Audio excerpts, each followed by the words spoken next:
Hello friends, welcome back to the official YouTube channel of TechSage, where we give information about income tax, taxation, financial, legal and secretarial updates to you. So stay tuned and subscribe our channel to get the notification first.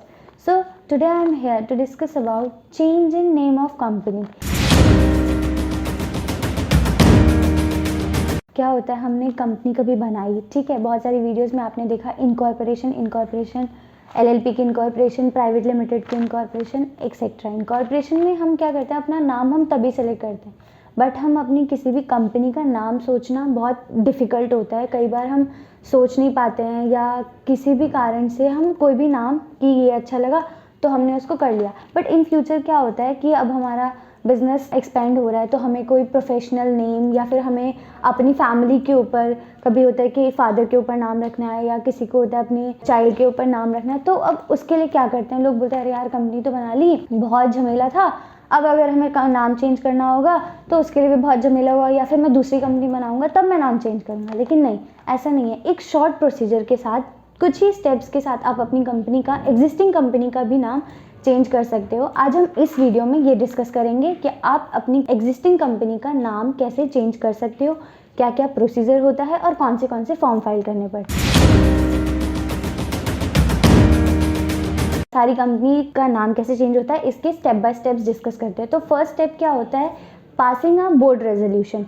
आपकी company चल रही है, आपकी companies में बहुत सारे members हैं, आपकी कंपनी के डायरेक्टर्स हैं, तो कोई भी आप अपनी कंपनी के रिलेटेड स्टेप लेते हो तो उनको बताना या उनको इन्फॉर्म करना सबसे ज़रूरी बात होती है। सबसे पहले आप किसको इन्फॉर्म करोगे, सबसे पहले आप अपनी कंपनी के डायरेक्टर और जो आपकी कंपनी का सीएस है उसको इन्फॉर्म करते हो। तो हम क्या करते हैं, फर्स्ट स्टेप हमारा होता है pass a board resolution. Board resolution pass करते हैं जिसमें हमारे डायरेक्टर्स और हमारी कंपनी की सीएस आते हैं। हम उनके साथ अपना डिस्कस करते हैं कि हम अपना कंपनी का नाम चेंज करना है और अब हमें कंपनी का नाम ये रखना है। तो सीएस क्या करते हैं, सीएस या डायरेक्टर आपकी कंपनी के नेम अवेलेबिलिटी चेक करते हैं कि ये नेम आपको मिल भी सकता है या नहीं। ऐसे ही आप सबको बोल दो हाँ अपनी कंपनी का नाम चेंज कर रहे हैं, लेकिन बाद में आपको वो कंपनी का नाम मिला ही नहीं। कि जैसे हमारी एक वीडियो थी, उसमें हमने आपको सब कुछ नेम चेंज का या नेम कैसे रखें हम अपनी कंपनी का, सब कुछ आपको मेंशन किया हुआ है। तो अगर आपको वो वीडियो देखनी है तो आप वो वीडियोस भी देख सकते हो। हम उसका लिंक आपको अपने डिस्क्रिप्शन बॉक्स में मेंशन कर देंगे और आप इस आई बटन पे क्लिक करके भी वो वीडियो देख सकते हो।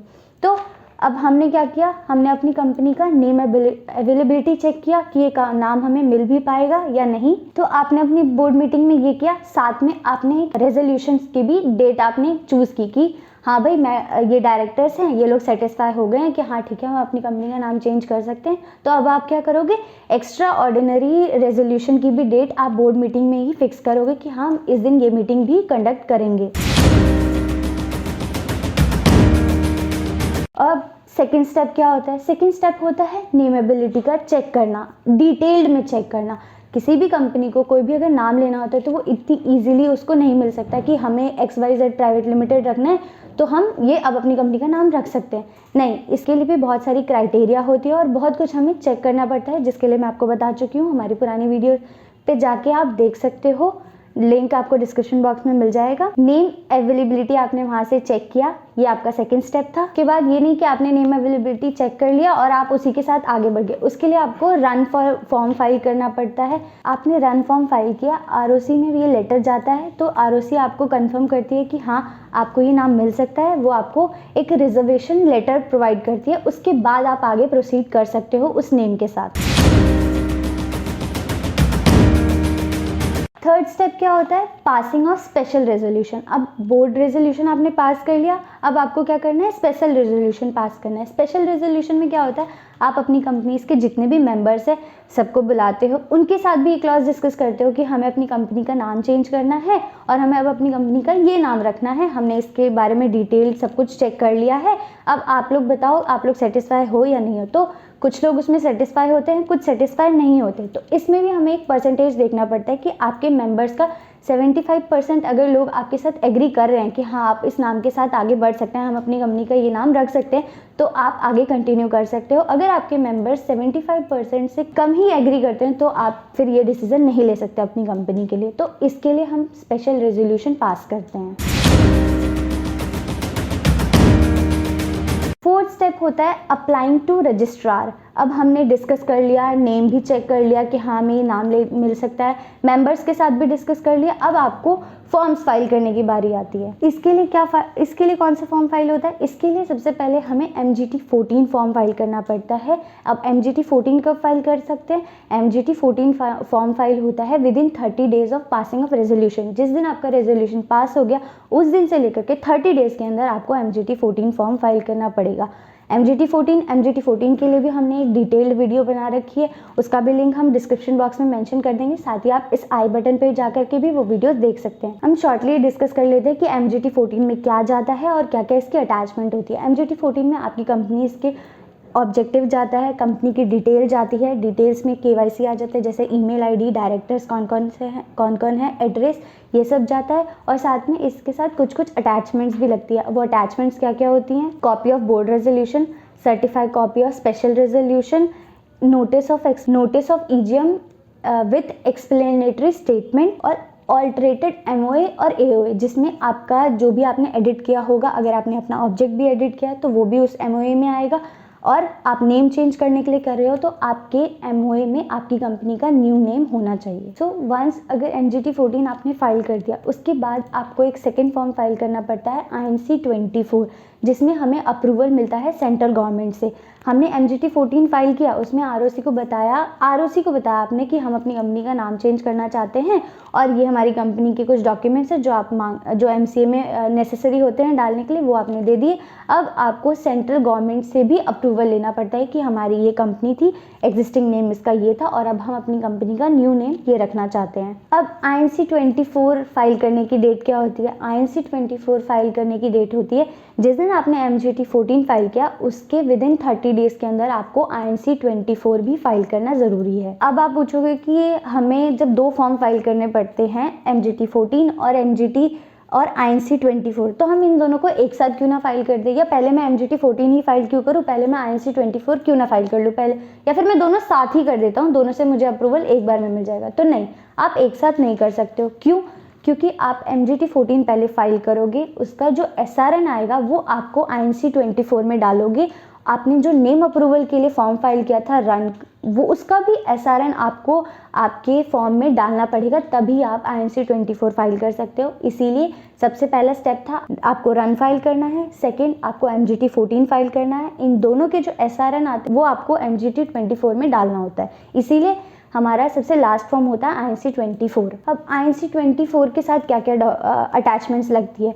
हर फॉर्म के साथ कुछ ना कुछ अटैचमेंट जाती ही है, क्योंकि फॉर्म्स में सिर्फ मैंडेटरी डिटेल्स होती है, जैसे कंपनी का सिन नंबर, कंपनी का नाम क्या है, कंपनी की डेट ऑफ इनकॉर्पोरेशन, सिर्फ यही सब जाता है। असली जो ऑब्जेक्टिव वगैरह होते हैं, जो आप नाम चेंज कर रहे हो, ये आप ROC को एक्सप्लेन कैसे कर सकते हो? अपने अटैचमेंट्स के साथ। इसीलिए अटैचमेंट्स मैंडेटरी होती है। तो INC 24 के साथ भी कुछ अटैचमेंट्स आती है। वो अटैचमेंट क्या होती है? पहला होता है copy of board resolution, certified copy of special resolution, EGM notice with explanatory statement. और अगर आपके पास कोई स्पेशल एग्रीमेंट है जिसमें आप कभी कभी क्या होता है, हम अपनी कंपनी का कोई ऐसा नाम रखना चाहते हैं, जैसे जो काम होता है इंश्योरेंस से रिलेटेड हो गया। नेम अप्रूवल वाली वीडियो है जो आप देखोगे, उसमें मेंशन किया हुआ है कि आपको अगर आप कोई भी काम करते हो या जो भी आप अपनी कंपनी में काम करते हो, आपका कंपनी के नेम में वो ऑब्जेक्ट भी पता लगना चाहिए।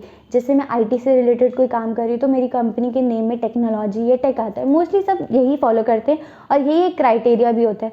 तो अगर आप कोई ऐसा काम करते हो जहाँ आपको किस RBI से या SEBI से अप्रूवल चाहिए होता है, तो वो एग्रीमेंट भी आप इसमें लगाओगे। और आप इस INC 24 में ऑल्टरेटेड MOA AOA भी लगाओगे विथ न्यू नेम। पुराना नाम नहीं चाहिए, कुछ भी पुराना नहीं होगा, सब कुछ न्यू होगा। आपको क्या न्यू नेम रखना है, अगर आपकी कंपनी का ऑब्जेक्ट चेंज हुआ है तो आप वो भी उसमें डालोगे। और थर्ड आता है, आपके पास अगर कोई और भी ऐसा डॉक्यूमेंट है जिससे आपको नेम अप्रूवल मिलना ईजी है, तो वो भी आप अटैच कर सकते हो। जितने आपके पास अटैचमेंट होगी ऑप्शनल, जो भी आपके नाम को सेटिस्फाई करेगा कि हाँ हमने ये नाम के लिए मोस्टली अप्रूवल्स ले लिए हैं, जितना जल्दी आप ROC को सेटिस्फाई कर दोगे तो वो अटैचमेंट इसीलिए ज़रूरी होती है, आप उसमें डाल सकते हो वहाँ पे ऑप्शनल अटैचमेंट का भी एक ऑप्शन होता है। तो हम अब बात करते हैं कि INC 24 की फ़ीस क्या होती है। जैसे कंपनीज़ भी अलग अलग होती है। कंपनीज़ होती है आपकी OPC है या स्मॉल कंपनी है या फिर अदर देन OPC और स्मॉल कंपनी है, तो दोनों की INC 24 की फ़ीस अलग अलग है। तो हम अब फीस डिस्कस कर लेते हैं। फीस क्या होता है? फीस भी आपके ऑथराइज कैपिटल पे डिपेंड करती है। अगर आपकी कंपनी अदर देन OPC है तो इस फॉर्म की फीस 2000 रुपीज़, और अगर आपकी कंपनी स्मॉल कंपनी है या फिर OPC है तो उसकी फॉर्म की फीस होगी 1000 रुपीज़। अगर आपकी कंपनी की ऑथराइज कैपिटल 25 लाख से लेकर के 50 लाख तक है तो आपके फॉर्म की फीस होगी 2000। हम बात करते हैं फीस एप्लीकेबिलिटी। फीस क्या होती है? फीस भी इसमें अलग अलग होती है। शेयर ऑथराइज कैपिटल पे तो डिपेंड करती है, साथ में 2 क्राइटेरिया, एक फीस स्ट्रक्चर है OPC और स्मॉल कंपनी के लिए, एक फीस स्ट्रक्चर है other than small company and OPC। तो हम वो डिस्कस करते हैं।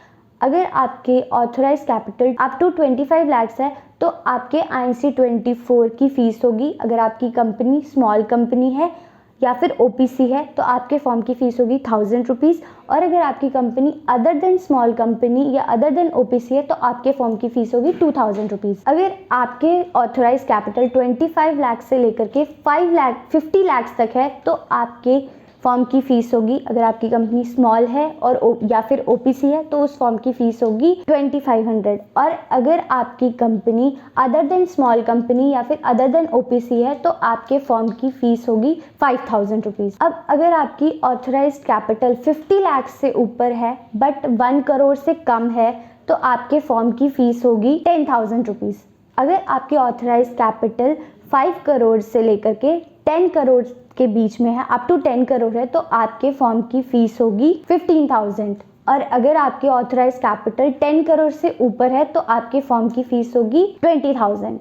तो ये तो हो गई आपके ऑथराइज कैपिटल पे जिसकी INC 28 की फॉर्म फीस डिपेंड करती है। अब इसमें 2 कंपनीज और आती हैं, और अगर आपकी कंपनी सेक्शन 8 कंपनी है, सेक्शन 8 कंपनी में भी लोग नाम चेंज करना चाहते हैं तो उस फॉर्म की फीस होगी 2000 रुपीज़। अब तक हमने 4 स्टेप्स देख लिए। पहला, आपने बोर्ड रेजोल्यूशन पास किया। सेकेंड, आपने नेम अवेलेबिलिटी चेक की।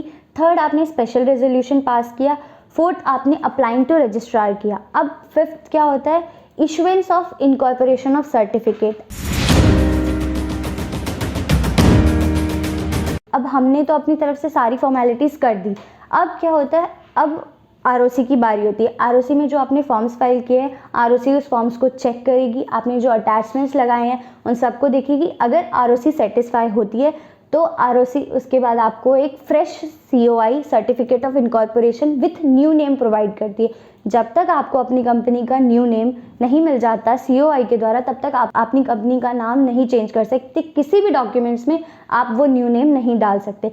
जब आपके पास COI आ जाएगा विथ न्यू नेम, तब आप अपनी कंपनी का नेम चेंज मान सकते हो कि हाँ, अब मेरी कंपनी नेम चेंज हो चुका है।